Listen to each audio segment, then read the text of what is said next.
Hello everybody, welcome to another daily dose of gaming news and all that good stuff. And as always, I also publish on Rumble, on the blogger site as an archive post thingy, and for extra support on Patreon. And I go about any kind of updates and such on Twitter X platform. And yeah, yesterday I did manage, by the end of my day time, do a little bit of live stream, and I managed to wrap up Farmazula.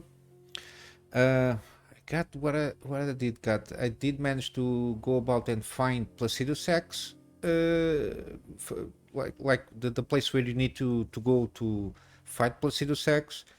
Did that malform Erdtree Sentinel or something like that. It's a little bit tough there. And then I managed to defeat Malekith again with my Mimic there, or else I think it will be way more complicated, if possible at all, at least at my skill level. But yeah, I did wrap up. I think I found everything that is needed to be found in Farmazula. I need to check that before we proceed with the Landel Ashen Capital, or I think Capital of Ash, something like that it's called now. Um, yeah, still, again, I'm pretty much prepared to enter the DLC there. I basically have all the bell bearings to buy any kind of the smithing stones and the ghost and those things to upgrade the spirit ashes warrior, whatever they are called. I'm pretty much kind of prepared there. And I got yeah, I basically prepared to enter the DLC. The DLC will launch at very strange hours on my time zone. I think 2 a.m. or something like that. I cannot promise that I'm going to try and stream because it's yeah, 2 a.m. It's too tends to be a little bit too much. Even though I yesterday wrapped up at 3 a.m. but at my time zone. But yeah, I don't know what I'm going to do there. Probably I will try and things to be I don't know, regarding my schedule of work. Again, as a freelancer, is always a little bit tricky to get around. Preparing, having free slots to do the live streams.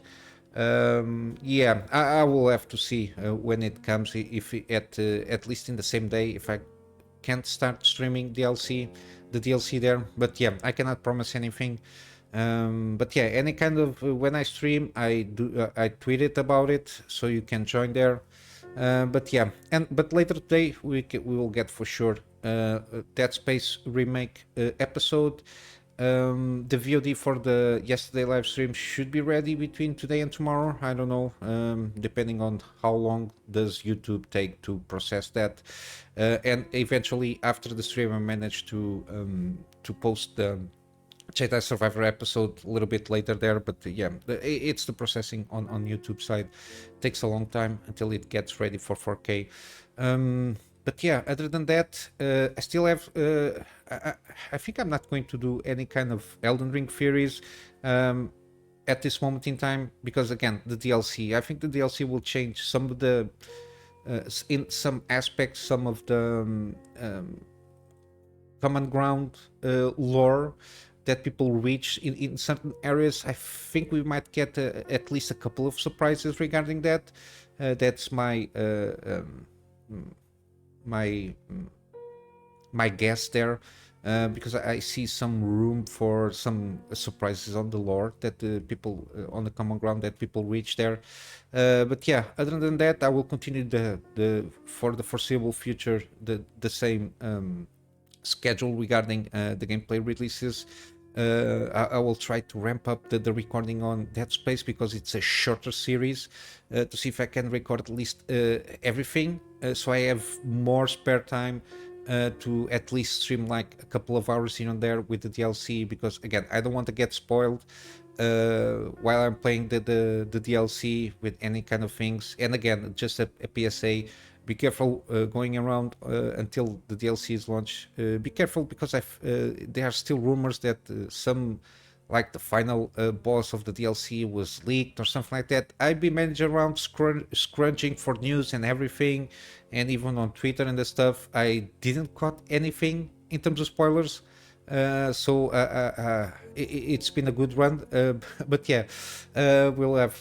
Hopefully, I will not get into any kind of spoilery stuff there because there is a lot of lore in my head from the videos and the creators that I've been checking out lately, and yeah, trying to get my thoughts in order to get those theories launched, and all of a sudden get spoiled before entering the DLC. It's a bad thing. I only focused on the mechanic stuff, like the new weapons and the such, but not even the lore on the weapons itself or the description of the items that people are checking. I don't put myself in those shoes to get spoiled there. But yeah, yeah, I will try to stream as much as I can, and hopefully you can join also and check the DLC with me if you don't have a chance to play by yourself. So news, we got more deals on the AMD RDNA free GPUs. This one is a little bit more focused on ASRock's brand. Yeah, we got a lot of them on deal. They are focusing on the 7800 XT. It's basically $30 off the MSRP from AMD, so it's always good to see that they are going full throttle. Again, I think besides trying to reach and increase a little bit of the market share on the GPU side, I think AMD is trying to also sell the stock that they have as much as they can before the launch of RDNA 4, because I think RDNA 4 is competing on these GPUs that we are seeing here, the 7700 XTs to the 7900 XT kind of. The XTX is like still going to be, after RDNA 4 launches, going to be the top tier in terms of performance. Probably RDNA 4 in terms of ray tracing might outperform the XTX, but in terms of rasterizing and even I assume VRAM and the such is going to be better than the RDNA 4 top tier that are going to launch. But yeah, it's good for the consumer because still these GPUs seem pretty good enough to handle at least for the next few years. But if you are satisfied with the current GPU, you might want to wait until RDNA 4 is launched, supposedly by the end of this year. So maximum 6 months or so, at least until we get more information, at minimum official information in terms of how it compares to RDNA 3 performance and prices that we're going to get. But at this moment, the 7800 XT, it got still that game bundle, which like 4 games. Even the only one that I remember is Lies of P, the only one that is worth getting, and also the 7700 XT. But again, I think even the price difference, it's a little bit better now. It's a little more gap between those two prices there. Yeah, the 7800 XT seems pretty good to play at 1440p without any issues. At least that's my perception. And we got the game bundle, if available, where you want to buy it, that GPU. But yeah, I think the 7800 XT is a good middle ground there, even in terms of price to performance. The GRE might be a possibility here, even though it's $60 up. And I think the difference in terms of performance is I'm not sure about that. I have to go to a table to check that. But again, from all of this, of course, XTX is the best option. It's $900. We've been seeing this all over the place for a long time now. The XT might get if it was $650, I think it is the sweet spot. But then again, there is no game bundle on this one, so I don't know. I will leave it to you, but at least we are still getting this kind of deals. This time ASRock, which all the AABs that I can see from the RDNA 3 are pretty good. At least we don't have burning connectors on those. But yeah, I will leave it to you if you want to take a shot here and if you need to buy a new GPU. Then we got GUNNIR is launching ARC A750, the Elden Ring edition. Again, It's not nothing like special. You just have like a Elden Ring sticker here on the middle fan, and then you got just the this the wallpaper on the back plate basically. Doesn't It's not something anything special here. I'm not even sure if it brings the allowing can be such okay, this is seems to be aimed for, by the RMB. This is Chinese yuan. That's interesting. But yeah, even the 750, I think it's decent to play 1080p. So it's on the lower budget there. But yeah, interesting enough. Again, it's not something out of the ordinary. And again, this I will assume it will come with the game, but don't count on it. I didn't read the entire article; it just got my attention here. But yeah, continuing with the news, got again. I got this article here is more to showcase the the issues that you might encounter in early access games, because this game, Life by You, it's like a Sims competitor, something like that, or something in those line, life simulation game. Yeah, it was cancelled. It was on early access, and yeah, basically sometimes you get this kind of situations. That's why I usually don't recommend. Sorry, I usually don't recommend early access games. Yeah, because mainly this might happen, and usually, especially on Steam, if you buy in an early access, you don't get refunds if the game is cancelled. You're just trying to buy in on the experience and to a certain degree serve as a beta tester on the game itself. That's why I usually don't recommend, because if the game is cancelled, you just lose the money there. Even though usually the early access, they make it the game a little bit like the early bird promotion. You get a little bit cheaper than the full release game. But then again, you don't have access to the full version of the game. But yeah, this is what might happen. That's why I never advise to you to go buy in early access. Even though if you like to take chances here, I think at this moment the No Rest for the Wicked seems to be the better option in all the early access games that I've been seeing, and also Forever Sky seems to be on a good track of getting updates and probably getting a full release relatively soon. But yeah, other than that, I didn't see anything that kind of piqued my interest regarding early access games. And then you got another studio that was shut down, Pieces Interactive. This was the guy that did the Alone in the Dark reboot. Again, the game itself doesn't seem pretty good. Yeah, the game, I think in terms of mechanical wise, and they were trying to be a little bit Resident Evil-ish in the way that you play the game there. And I think I'm not sure in terms of narrative how it was, if it was good or not, but in terms of the gameplay mechanics, especially the shooting and the things, even the graphic stuff seems a little bit janky. But yeah, this is what happens when you launch a not very good game. But yeah, unfortunately, it's another one of those that is going to be shut down. Again, yeah, even the games here, I don't remember seeing any kind of Titan Quest Ragnarok, for Titan Quest Atlantis. Yeah, I don't see any kind of doesn't pop out anything to my memory to the games that they are referencing here. But yeah, bad luck to a certain degree. And lastly, we got Elden Ring stuff here. Again, PC Gamer, which is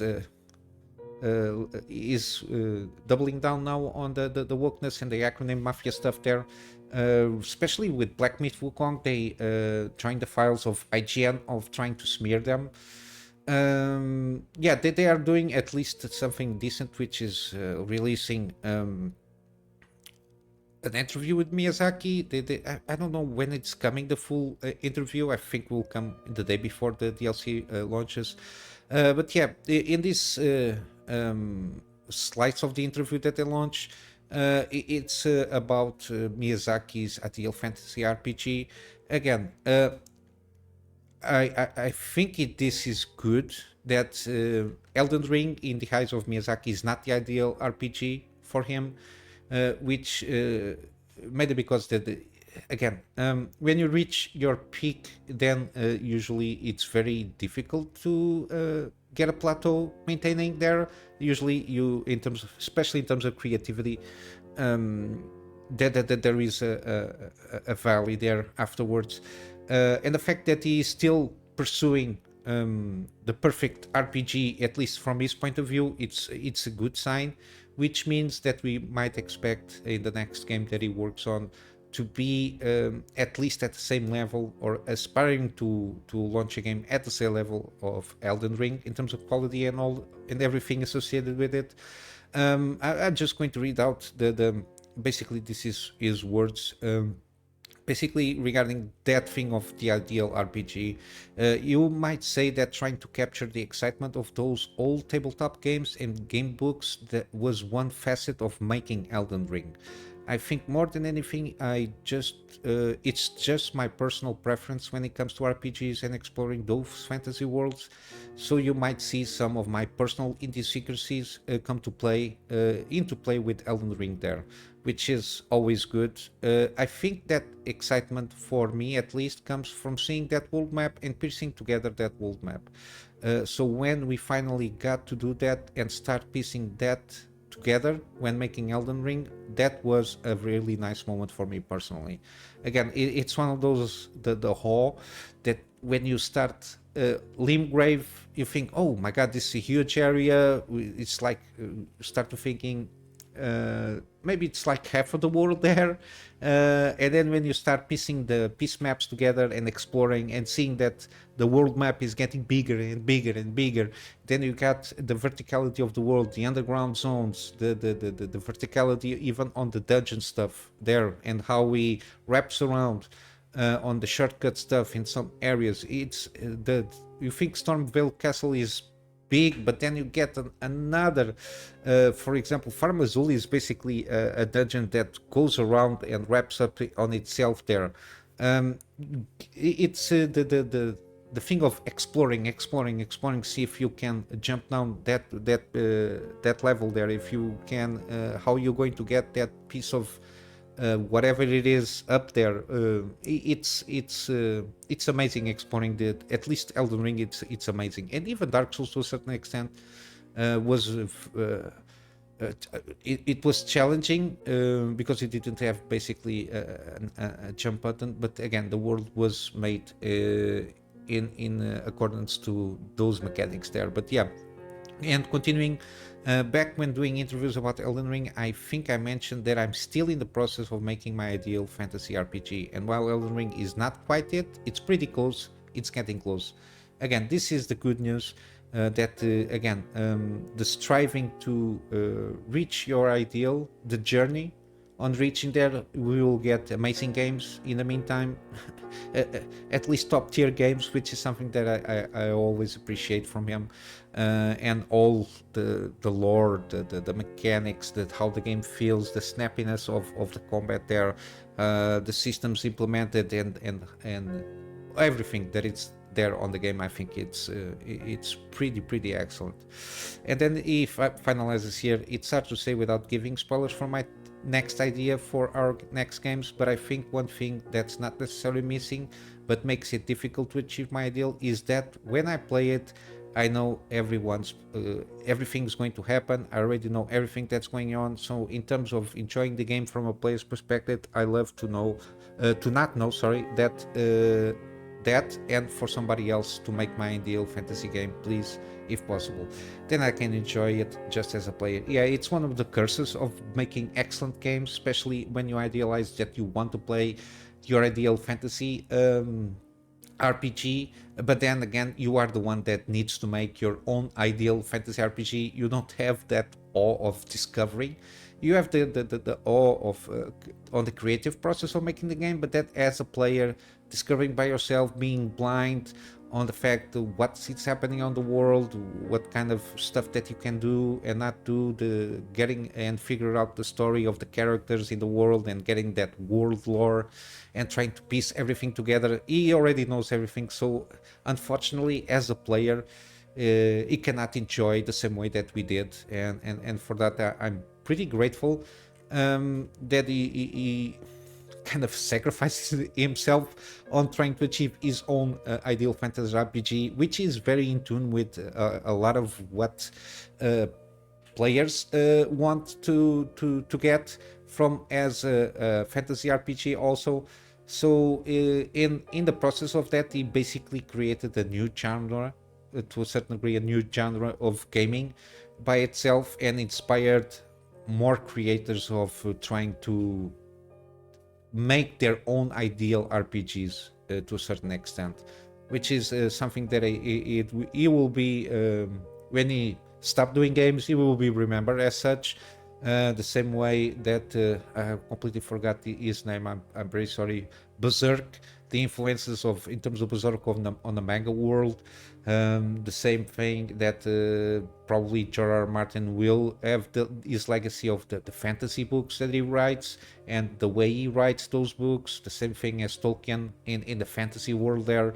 He will have a legacy, at least on the gaming world, of trying to achieve the ideal fantasy RPG game ever. And yeah, and lastly we got a kind of a quick guide on to get ready for the Shadow of Erdtree. Myself, I'll not do because I'm not an expert on Elden Ring. I really do enjoy a lot of the lore and the mechanics there, but again, myself, because I'm ready, I think I'm ready for this. I've been checking here and there some guides, what you need to do to get like the maximum readiness for the DLC, and basically this basically is a pretty good guide from Faxter Live. Just the key points here: optimize characters, stock up on flasks, so the Cerulean flasks and the Crimson tiers also. Unlock talisman pouches, at least go until you can unlock all 4 talisman pouches. It will be interesting if we can unlock another pouch on the DLC. I don't know. I don't think so, because then it affects the main stuff, main gain stuff there, the fact that you have another pouch, but you never know.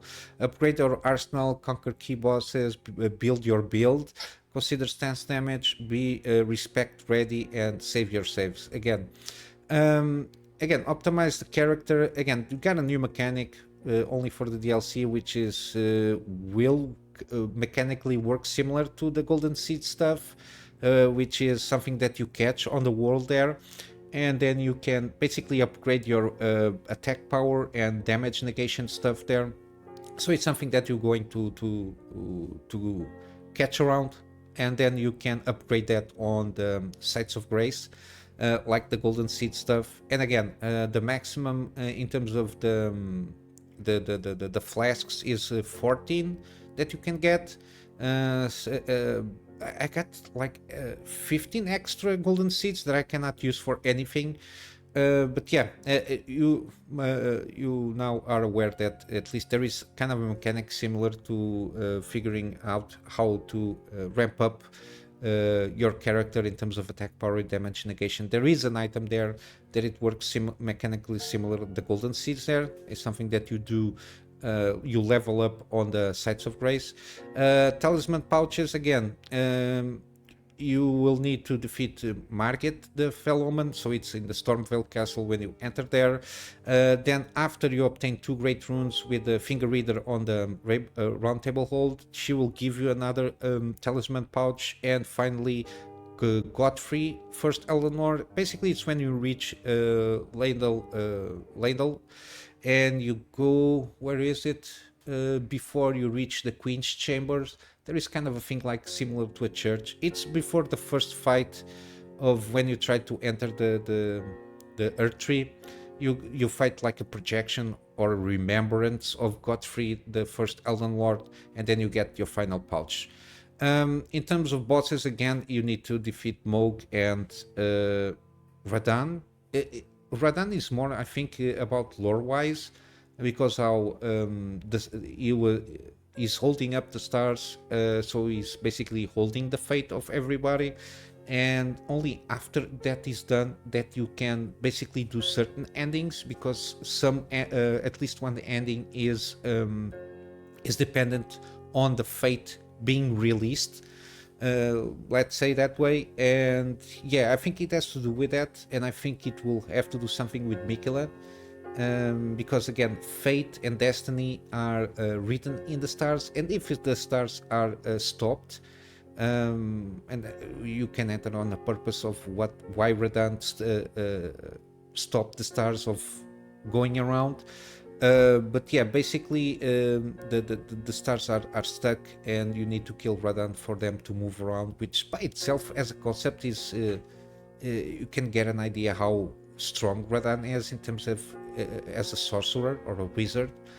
But yeah, you need to defeat Radan for that purpose, and basically Moog because he's basically guarding the cocoon of Mikkel, supposedly. At least that's the consensus there, even though this body doesn't seem Mikkel. But whatever, a lot of theories going on down there. But yeah, suppose you will need to enter in Mogwin's palace. There is the cocoon there of supposedly Mikela, and you need to defeat Mog to access and touch the withered art there. Yeah, build, so there is a lot of you got a lot of build videos, something that you want to focus more, for example, on sorcery, straight swords, certain kinds of magic and such. There is huge amount of builds for you to go about, and with that also comes, for example, you might need some talismans to reinforce your build, certain weapons that are more preferred than others.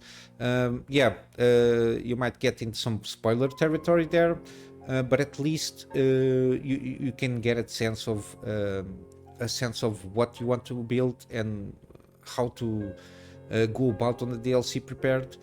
There is also, because enemies are going to be tougher to deal with on the DLC, you might want to focus a little bit on at least have something prepared for stance damage, because there are weapons and Ashes of War and certain talismans that do more stance damage, so you can break stance of the enemy and do more critical damage per attack there, at least for the beginning, so you can get a little bit ahead on the curve there. But yeah, again, Facts of Life has a lot of guides regarding that, the stance damage, how you might build a stance damage build there. And then be respect ready, so in Elden Ring you can respect your attributes, all of them, by having larval tears and have defeated Ranala, which is she's in Raya Lucaria Academy. You can defeat her. After you defeat her and having larval tears, you can basically respect your character in terms of appearance and also on the attributes there, which is something good, so you can juggle around. For example, if you find a weapon that you fancy on the DLC and you want to try out, but your stats are completely all over the place against the preferred stats for that weapon or for an armor or for whatever it is, at least having larval tears, that it's something that you encounter throughout the world. It's not something that I think some vendors have, but they have like limited amounts of larval tears for sale. But yeah, at least having larval tears, you can respect your character. And then lastly, again, this is always good, is to back up your saves just in case. For example, if you start off in a certain way, if you only have like just one playthrough of the game and you want to start the DLC, but then, for example, you don't have, you want to run back and start all over again, but in a different way, you just having your saves backed up, you can just reload that save, so there is no need to, I don't know, start a new game to try and start the DLC all over the place again. But yeah, I think this might be a good option for some. But yeah, always have a backed up save if you can. And for that that doesn't interfere on your gameplay through, you just need to at least on Steam turn off the cloud save there, then delete it, and then back up the manual save from your PC. I think it's the better option there, for backing up that save there, just in case. You never know. But I don't think anything will go wrong. And again, as a gamer, I think you have the second and third and fourth playthrough to go about and play the DLC in a different way if you want to. But yeah, I think that's it regarding news. Just going to wrap up with some gaming deals. We still have bioshock collection for sale, 80% off. Again, very good trilogy to buy. Yeah, this is the deal is on the collection itself. Is not on the, okay, I forgot to put here package info. Yeah, 80% off. The individual games are not on sale at the moment, so it as a package here. We got also Mudrunner. Again, this kind of a relaxing kind of a drive there with some challenges here. It's not a racing game, but yeah, it's got pretty good feedback here. It's something more challenging and going around and trying to figure out the puzzle on the terrain there and do the missions associated with that. We got also the Resident Evil is still on sale. I will leave all the Resident Evil games on the description below as everything that I cover here for you to complete your collection. We got Forza Horizon 5 is on sale also, 50% off, sorry. Again, eventually I will have to buy this game, so I always like from time to time having a racing game for me to go around and smash against something on the train there. Got also the Invincible, 34% off. And you got this war, a bundle with This War of Mine. This is the final cut, and the Invincible 57% off. I don't know if you want to. Then you got Dredge 35% off, which is good. Then you got Wall World. This is not on the deal, but it's one of those games that I really recommend if you like kind of doing runs, pixel art style game. It's got some mixed mechanics with tower defense, got some waves there, a little bit of mining stuff. Yeah, even at this price point, the normal price is pretty good. If you're reticent, you can buy the base game, and then the deep threat expands a little bit more on the mechanics there that they implement on the base game. It got more upgrade paths there if you really want to, and explores a little bit more the story itself of the main game. I think it's a good recommendation here. I already completed the game. I'm not sure if I even, when I bought the game, was on deal. I don't remember. But yeah, I already completed the game, and I enjoy it very much. I like this kind of games here. And lastly, we got Control Ultimate Edition. Again, 75% off. It's the usual price that it is, around $10 or so. Yeah, I'm waiting for eventually Alan Wake 2 comes to Steam. But if Epic Game Stores continues with their exclusivity stuff there, a lot of people will not buy the Alan Wake 2 for sure, because PC gamers really don't, as myself also. I only use Epic Game Store because they have free games and I take advantage of that. Everything else is done on Steam or on GOG there. But yeah, with all that said, I'm going to wrap up for today with a plug on my Patreon for extra support. Again, the extra support is at this moment in time for me to get around buying a better storage solution, for me to be able to get backups of stuff that I do for my clients, and of course, some extra space for the videos that I do for the channel.